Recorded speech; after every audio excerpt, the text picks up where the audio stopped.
What's going on, everybody? Chad here, just driving again from job to job. Just want to give a quick update on North Dakota. We do quite a bit of work out there. We go out there about 13 to 15 times a year out in the Bakken region.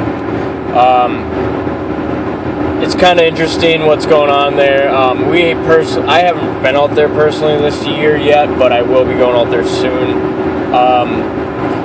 With the collapse in oil last October, from $100 a barrel down to 40 something, I've heard that producers can't even make money off below 70.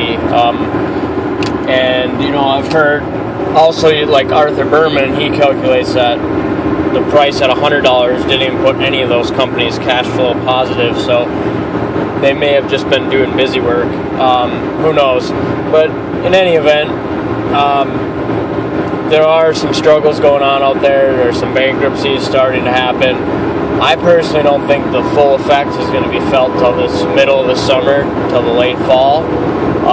It's going to be a terrible disaster, I believe, there, and some great opportunities in the next couple of years as the bankruptcies occur.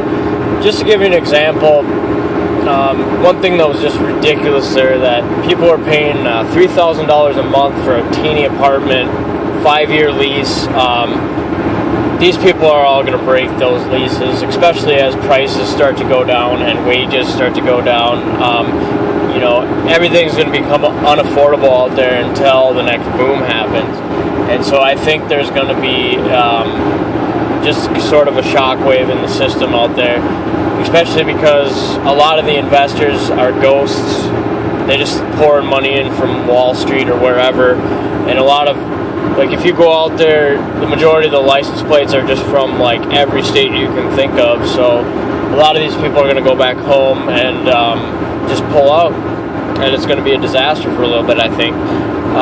But one of the things that I think is going to benefit is natural gas. And the reason why I think that natural gas is going to benefit from this in the terms of higher prices is that natural gas has basically been in a depression in the last 5 years. The producers couldn't even make money out there because they're producing, it costs more to produce the nat gas than than the actual price was. So I think the companies that actually survive this are going to do pretty well, and nat gas and the price of electricity is going to go up because of this. And so that's a consequence of the downfall of all the rig counts being, the rig counts have collapsed over the last 6 months. And another thing I think is going to happen eventually is oil is going to probably go over $200 a barrel because of this. One of the reasons is because of this, because people are going to stop producing, and all of a sudden supply is going to be constrained, and prices are going to shoot up.